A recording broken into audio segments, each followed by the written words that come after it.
मित्रांनो, लक्ष्मीच्या पावलांनी या मालिकेच्या आजच्या भागामध्ये अद्वैत कलाला विचारतो, मध्यंतरी तू एका गायनोकॉलॉजिस्टकडे गेली होती, तो हाच आहे का?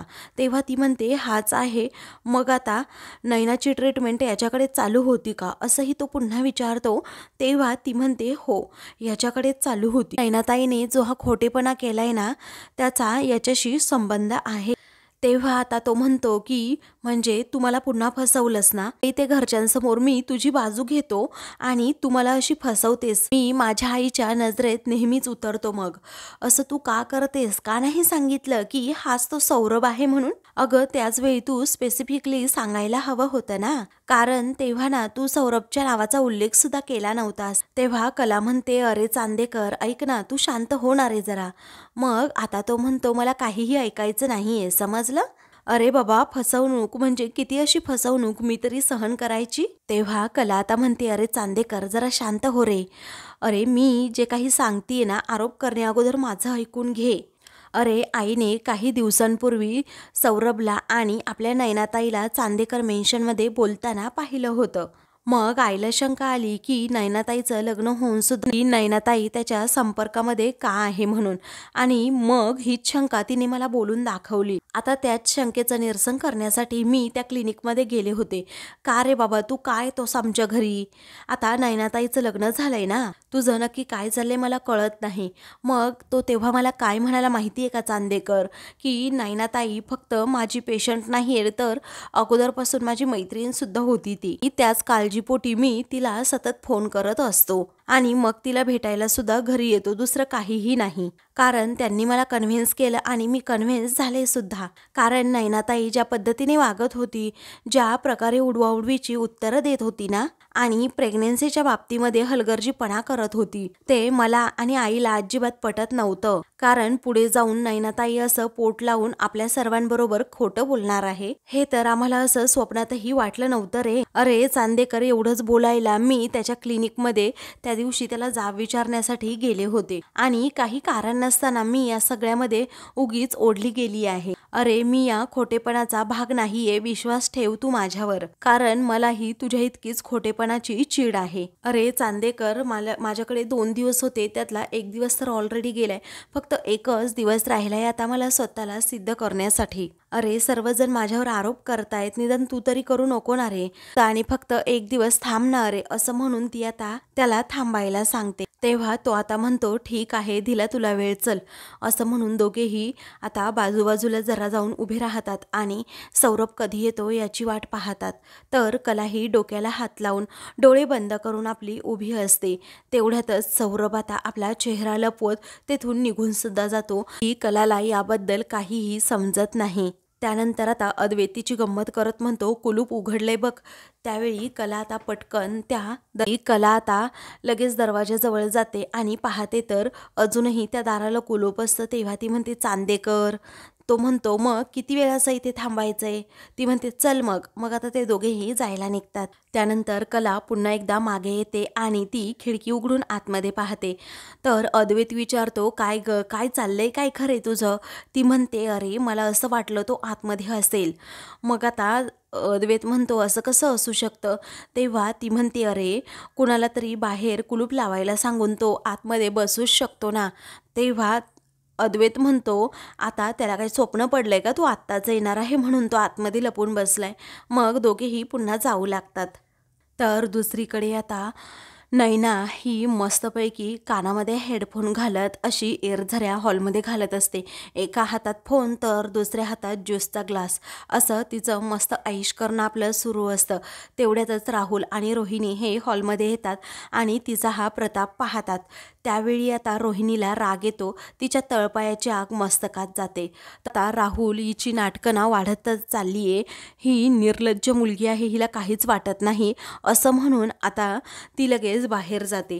त्यावेळी आता हिला थांबवायलाच हवं असं राहुल मनातच विचार करतो आणि तो रागातच नयनाकडे पाहतो. रोहिणी बाहेर कुठे गेली हा प्रश्न नयनाला पडलेला असल्यामुळे ती मनातच विचार करते, ही बया अशी तुरुतुरू बाहेर का गेली असेल बरं? जाऊ दे, मला तरी काय करायचंय, असं म्हणून ती पुन्हा ज्यूस पिऊ लागते. त्यानंतर अंजूला सांगते, अंजू इकडे ये बरं.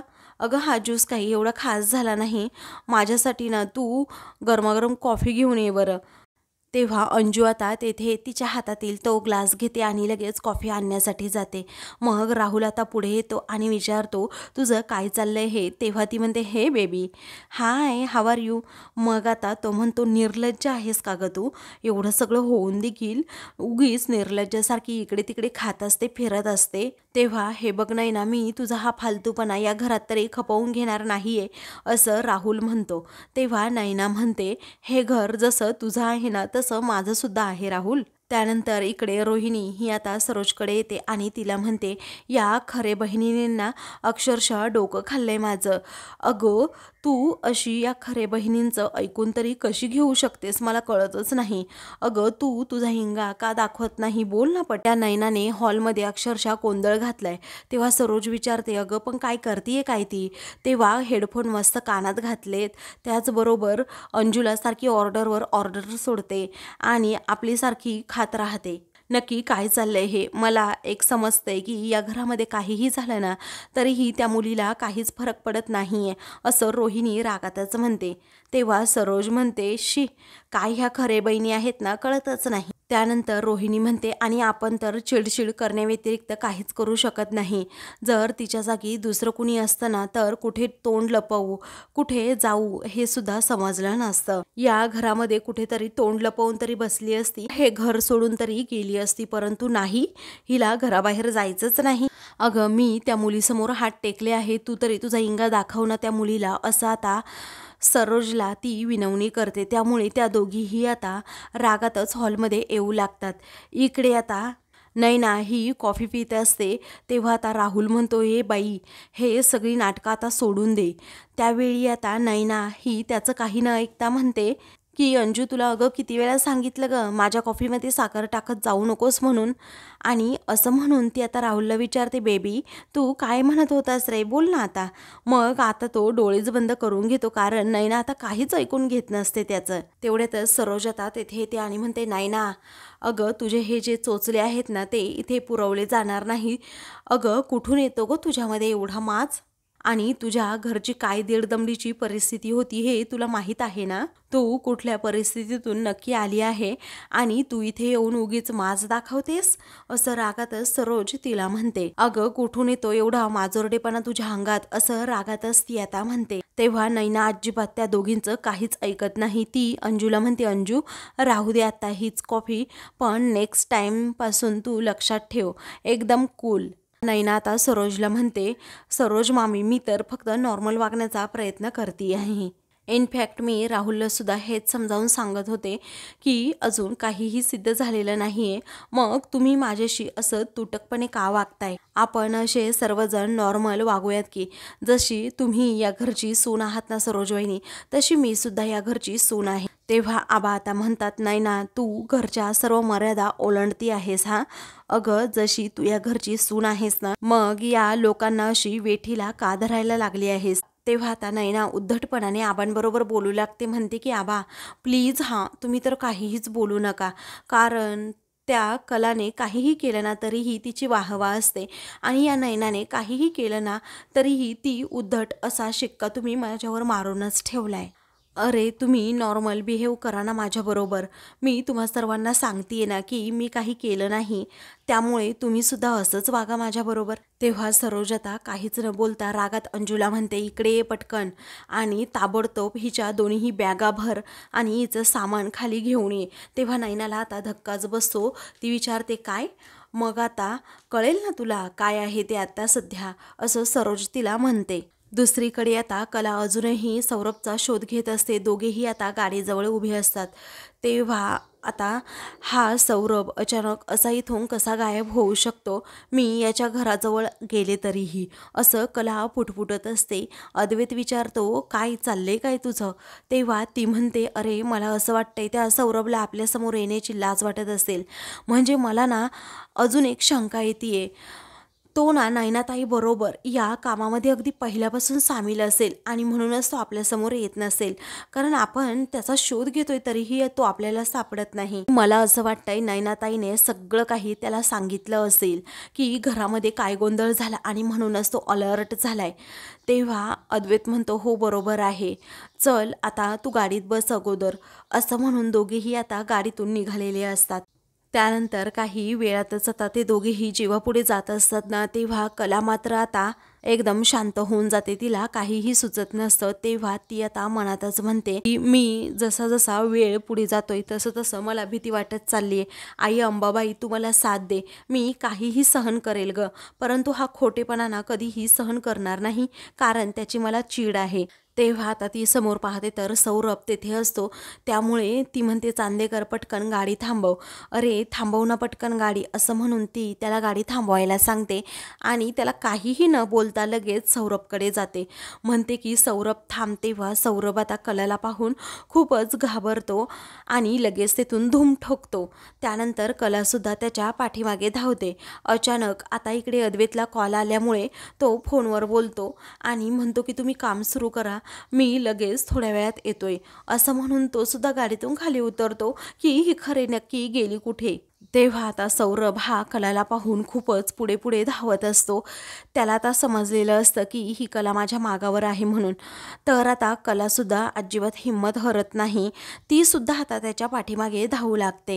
तर दुसरीकडे आता सरोज म्हणते, तू अशी लाईनीवर येणार नाही, तुला तर लाईनीवर आणावं लागेल. वेळी अंजूसुद्धा आता नयनाच्या बॅगा घेऊन लगेच तेथे सुद्धा येते. पुढे आता सरोज म्हणते, तू आमच्या घरामध्ये जो काही उच्छाद मांडलाय ना, त्याला मलाच आता पूर्णविराम द्यावा लागेल. चल निघ आमच्या घरातून आता घराबाहेर, असं म्हणून सरोज आता तिच्या बॅगा लगेच दाराकडे टाकते.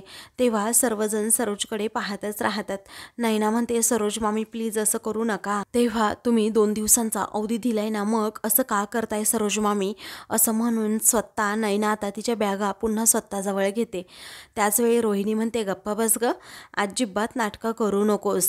अगं सरोज वहिनी, तू हिचं सामान आणायला सांगितलं ना, मी त्या कलाचं सामान सुद्धा पॅक करते. या दोन्हीही खरे बहिणी अगोदर घराबाहेर गेल्याच पाहिजेत, असं म्हणून ती कलाचं सामान आणण्यासाठी जेव्हा निघते त्याच वेळी आता आबा तिला अडवतात आणि म्हणतात, रोहिणी थांब जरा, कारण कला दोषी आहे हे अजूनही सिद्ध झालेलं नाहीये. त्यावेळी सरोज म्हणते, आबा तुमचं काय चाललंय, अहो एवढं सगळं होऊन देखील तरीही त्या मुलीविषयीचा तुमचा कळवळा काही जात नाही म्हणायचं. तेव्हा नयना आता म्हणते की एक्झॅक्टली आबा, मी सुद्धा आता तुम्हाला कलाबद्दल हेच बोलत होते, तेव्हा तुम्ही मात्र माझं काही ऐकून घेतलं नाही. त्याचवेळी ती आता मोठ्याने म्हणते, एक दिवस जर तुम्ही असं तिला पाठीशी घालत बसला ना, तर तुम्हाला आता पश्चातापाची वेळ नक्कीच येईल, हे मी तुम्हाला निक्षून सांगताय ना. जेव्हा आता आबांना म्हणते ना, तेव्हा आबा रागातच तिच्याकडे पाहतात. तुम्हाला वाटते ना तेवढी ही कला साधी नाहीये, समजलं, कळेलच तुम्हाला लवकर. अशा उद्धट भाषेमध्ये ती आबांबरोबर जेव्हा बोलते ना, तेव्हा सरोजच्या तळपायाची आग मात्र मस्तकात जाते. ती म्हणते, आबांबरोबर असं अजिबात बोलायचं नाही, समजलं, तू अगोदर चालती हो या घरातनं. त्याचवेळी आता नयना मात्र आपलं तोंड फिरवते. तर रोहिणी म्हणते, थांब सरोज वहिनी, अगं मी त्या कलाचं सामान ना आता घेऊनच येते. दुसरीकडे आता सौरभ हा धावत असतो. समोरच त्याला एक रिक्षा दिसते, म्हणून तो त्या रिक्षात बसतो आणि रिक्षावाल्या काकांना म्हणतो की जरा फास्ट चालवा रिक्षा. कला आता ही लगेच सौरभला म्हणते, थांब सौरभ, तरीही सौरभ ऐकत नाही. तो तसाच पुढे रिक्षातून चाललेला असतो. तेव्हा कलाला सुद्धा एक रिक्षा आता समोर दिसते. ती म्हणते, काका चला ना पटकन, त्या रिक्षाचा पाठलाग करायचा आहे. तेव्हा आता रिक्षावाले काका म्हणतात, ठीक आहे, असं म्हणून ते सुद्धा आता खूपच फास्ट अशी रिक्षा चालवत असतात.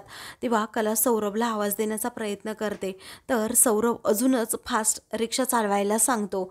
त्याचवेळी आता कलाला अद्वैतचा नेमका फोन येतो. तेव्हा अद्वैत आता म्हणत असतो की कला काय चाललंय तुझं, अगं मी इथे तुझ्यासाठी थांबलोय वेड्यासारखा आणि तू मात्र अशी न सांगता निघून गेलीस. तेव्हा ती म्हणते, चांदेकर माझ्याकडे एवढा वेळ नाही आहे तुला काही सांगण्यासाठी, पण एक काम कर, तू आता ना लवकरात लवकर घरी जा, कारण तिथे तू असणं महत्त्वाचं आहे. तिथे गेल्यानंतर मी तुला सगळं काही सांगेन. आता तू जा अगोदर, मी येते नंतर. तेव्हा आता तो ठीक आहे असं म्हणतो आणि घरी जायला निघतो. फोन ठेवल्यानंतर आता कलाही जोराजोरातच सौरभला आवाज देत असते की अरे सौरभ थांब थांब, पण सौरभ काही ऐकायला तयारच नसतो.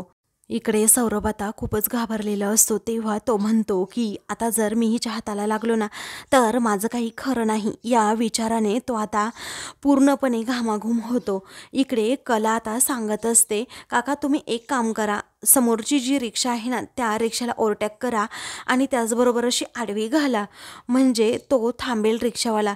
तेव्हा ठीक आहे असं ते काका म्हणतात आणि लगेच त्याप्रमाणे करतात.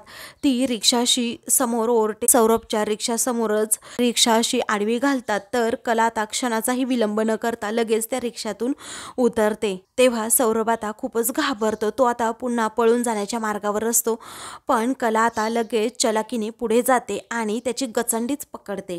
तेव्हा ती त्याला आता विचारते, काय रे कुठे पळून चालला होतास तू, कुठे पळून चालला होतास कुठे, असं म्हणून ती त्याला आता चांगलाच जाब विचारते. पुढे आता मी तुला आत्ताच्या आत्ता पोलिसांच्या ताब्यात देते चलच, असं म्हणून सौरभला ती आता धमकीच देते. त्यावेळी आता सौरभ मनातच विचार करतो की माझं ना आता काही खरं नाही, कारण आता जर मी हिला काही सांगितलं खरं तो राहुल मला अजूनच खूप मारेल आणि जर मी हिला सांगितलं नाही तर ही पोलिसांच्या ताब्यात देईल.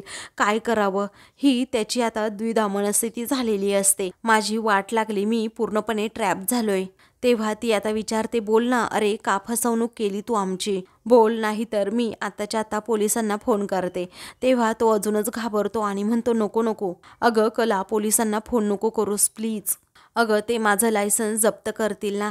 त्यावेळी कला म्हणते, हो असं आहे का, अरे जेव्हा तू फसवून पळून चालला होतास तेव्हा हा विचार नाही आला का तुझ्या मनात. तेव्हा आता तो म्हणतो की अरे तुम्ही का माझ्या जीवावर उठलात ना कळतच नाही. त्याचवेळी कला म्हणते, तुम्ही म्हणजे कोण रे, अरे तू गायनोकोलॉजिस्ट आहे ना, मग असली घाणेरडी फसवणूक तरी तू कशी करू शकतोस ना, मला कळतच नाही. अरे एवढ्या मोठ्या प्रतिष्ठित घराण्याने तुझी कंप्लेंट केली ना तर तुझं अख्खं आयुष्य पणाला लागेल, तुला कळत नाही का, अरे तू का वागला असं, माझ्या आईची काय अवस्था झाली आहे तुला कळत नाही का, अरे घरच्यांची काय अवस्था झाली आहे तुमच्या या फसवणुकीमुळे, तुला समजत नाही का, अरे अशी घाणेरडी फसवणूक करताना जराही माझ्या आईचा विचार नाही आला का तुझ्या मनात, कबूल कर ना, तू असं का केलं माझ्यासमोर, कर कबूल, अरे माझं लग्न मोडायला सुद्धा निघाला होता असतो.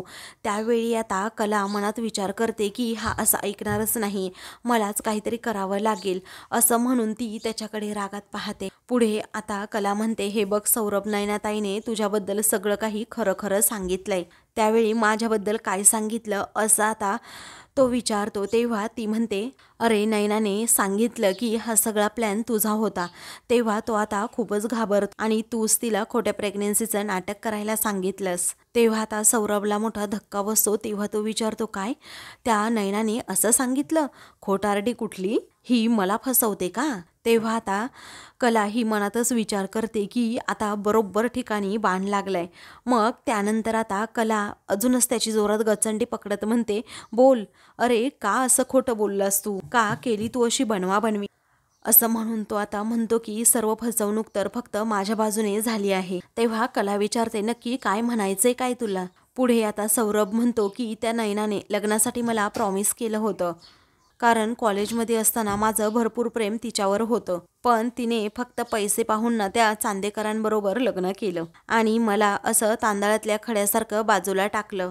तिने मला असं सांगितलं की राहुल बरोबर लग्न करण्यासाठी घरचे मला फोर्स करतायत आणि माझं तुझ्यावरतीच प्रेम आहे. ती मला असंही बोलली की ती राहुलला डिवोर्स देईल आणि तुझ्याकडे परत येईल म्हणून. अगं ती मला प्रेमाची खोटी अशी आश्वासनं सुद्धा देत होती, कारण खरी फसवणूक तर माझी झाली असं सौरभ सांगतो. मग त्यानंतर आता कला म्हणते, अरे तुझी फसवणूक झाली आहे, तू का पळून चाललायस, आणि नयनाताईचं हे खरं रूप सर्वांसमोर येणं खूप महत्त्वाचं आहे. आणि नयनाताईने प्रेग्नेन्सीचं नाटक केलं होतं हे घरातील सर्वांसमोर आता उघड झालंय. अरे तू माझ्यासमोर आता घरी चल आणि घरच्यांसमोर तुझी चूक कबूल कर. अरे माझ्या घरचे मोठ्या मनाचे आहेत, तुझं आयुष्य सुद्धा वाचू शकतं. हे बघ सौरभ, या खोट्या प्रेमापायी तू पळून जाणार आहेस की नव्याने सुरुवात करणार आहेस. त्यावेळी सौरभ मनात विचार करतो की मी जर घरी सर्वांना सांगितलं जाऊन आता तर चांदेकरांपासून मला सुटका मिळेल, परंतु तो राहुल आहे ना, तो भामटा, तो तर मला असा कच्चा खाईल. मी काय करू ना कळतच नाही असं म्हणून तो आता पूर्णपणे द्विधा मनस्थितीत अडकतो. दुसरीकडे रोहिणी मात्र आता सरोजकडे लगेच कलाची बॅग देते. तर आता सरोज रागातच दोघींच्याही बॅगा आता पुन्हा एकदा फेकून देते. तेव्हा आत्ताच्या आता चालती हो, नाही तर धक्के मारून मी तुला घराबाहेर काढेन. सरोज आता नैनाला धमकीच देते. तेवढ्यातच अद्वैत तेथे येतो आणि विचारतो, काय झालं आई, तू ठीक आहेस ना? तेव्हा आता सरोज विचारते, काय रे, तू ऑफिसला गेला होतास ना, एवढ्या लवकर कसा आलास? तेव्हा तो आता म्हणतो, मी ऑफिसला गेलो होतो, पण ही खरे म्हणाली की ताबडतोब घरी जा म्हणून. तेव्हा आता सरोजला अजूनच राग येतो आणि ती म्हणते, या खरेशिवाय तुला दुसरं काही सुचत नाही का रे? तेवढ्यातच आता कला तेथे येते. तेव्हा सरोज म्हणते, वा, आल्या आल्या खरेबाई आल्या. तेव्हा आता रागातच सरोज विचारते, काय ग, झालं का चांदेकरांना अगदी व्यवस्थित खेळवून आत्ताच्या आत्ता निघायचं घराबाहेर? आता शेवटी तू सिद्ध करून दाखवलंस ना की तू सुद्धा या सर्व प्रकरणामध्ये सामील होतीस आणि तुम्ही दोघींनी मिळूनच चांदेकरांना फसवलं आहे. तेव्हा आता रोहिणी म्हणते, आड्यातच नाही तर पोहऱ्यात तरी कुठून येणार? नुसतं मी सिद्ध करेन असं म्हणून काही फायदा आहे का? मुळात पुरावेच नाहीये तर ती कुठून आणणार आहेस? झाले आता 2 दिवस सरले, आणखी काही दिवसांनी अजून काहीतरी निवळेल. हे ना असंच आता चालू राहणार आहे. तेव्हा अद्वैत आता कलाची बाजू घेऊन बोलू लागतो. त्यावेळी कुणीही बोलणार नाही. ज्याला कुणाला हिचा पुळका असेल ना त्याने तो आता बाजूला ठेवायचा, असं सरोज कडक शब्दात अद्वैतला सुनावते. तेव्हा कला विचारते, सरोज मॅडम मला बोलू द्याल का? तेव्हा हेच की माझ्यावर केले गेलेले सर्व आरोप खोटे आहेत असं आता कला म्हणते आणि ते सिद्ध करण्यासाठी माझ्याकडे पुरावे आहेत. तेव्हा घरातील सर्वांना आता मोठा धक्का बसतो की कला आता कुठून पुरावे घेऊन आली. आता रोहिणी आणि राहुलच्या तर शिट्ट्याच वाजतात की हिने खरंच पुरावा आणला असेल का? तेव्हा आता रोहिणी हळूच विचारते, काय रे राहुल, तू बंदोबस्त केला ना त्याचा? तो म्हणतो, हो मम्मा, केलाय मी, आणि तो पुरावा नक्कीच हवेत विरून सुद्धा गेलाय. तेव्हा रोहिणी विचारते, यू आर शुअर? तेव्हा तो म्हणतो, हो शुअर. पुढे आता कुठे आहे तुझा पुरावा असं आता सरोज विचारते. तेव्हा सौरभला ती आवाज देते. तर सौरभ आता आतमध्ये येतो. तेव्हा त्याला पाहून आता इकडे रोहिणी, राहुल आणि नैनाला प्रचंड धक्का बसतो. तेव्हा सौरभ रागातच आता नैनाकडे पाहतो. तर आता मित्रांनो, पुढील भागामध्ये नैनाचं कारस्थान सौरभ सर्वांसमोर उघड करतो की खोट्या प्रेग्नन्सीचं नाटक फक्त नैनाचं होतं, कलाचा यामध्ये काही संबंध नाही. तेव्हा कला बिचारी निर्दोष सिद्ध होते आणि ती अद्वैतला म्हणते, माझ्याकडून तुझ्या घरच्यांच्या इब्रतीला कोणताही धक्का लागणार नाही. हे या घरातील मोठी सून म्हणून मी तुला आज प्रॉमिस करते अद्वैत. तेव्हा अद्वैतला आता कलाचा खूप अभिमान वाटतो आणि तो तिच्याकडे खूप प्रेमाने पाहतो. अशाच मालिकेंची पुढील भाग पाहण्यासाठी चॅनलला सबस्क्राईब करा.